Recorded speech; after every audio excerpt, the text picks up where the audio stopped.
Prioritizing learning for all members.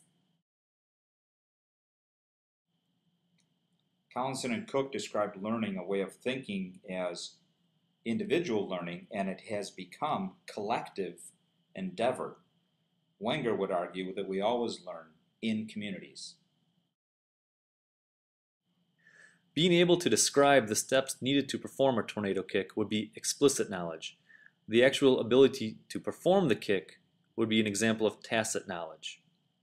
The difference between knowing and doing. Click on the link to see a video of a tornado kick in action. Because any organization doesn't define a community of practice, and a community of practice is not necessarily kind to an organization, we span across all boundaries in learning, whether it be in a department, in a school, or in a regional or national association of like-minded practitioners. Our learning goes across boundaries, and we bring that back and forth between the communities we belong to, both in our organization and our environment. Learning is a social endeavor, and for social learning, we need language. Language is developed through mutual engagement as we increase our shared repertoires through joint enterprises. During orientation to our program, Dr. Scanlon asked us to share what we are an expert in or what we aspire to be experts in. Our answers provided an insight into the interests of members of our cohort. We learned that Patrick was an aspiring expert in tiling. While as a novice he is able to execute the process of tiling his bathroom, he does not yet possess the expert knowledge necessary to be able to effectively troubleshoot when hitting a roadblock. For example, he may not realize his tiles are not properly sealed until he develops a mold problem, and then it's all too late.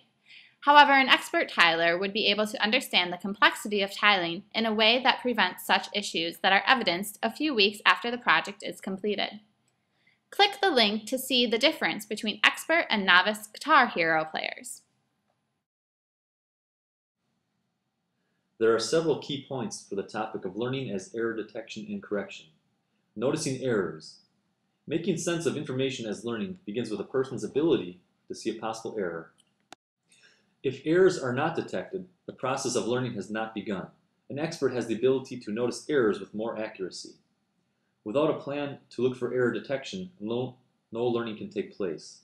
Even single-loop learning is not likely to take place, and without reflecting upon those errors that have been detected, double-loop learning cannot take place. We need to look at different perspectives in order to effectively notice possible errors. We've provided an example on perspective for you to view. Openness to error detection. Error detection must be allowed to take place. If it is not allowed, the organization will not be able to grow. Errors as opportunities for learning. Finding out why something did not work is just as important as finding out why something did work. Many popular inventions were developed thanks to making a mistake. How else could we have this much fun with the Velcro? The process of error detection needs to be developed over time and must be based upon trust in order to truly be effective. And that is a theory of prioritizing learning.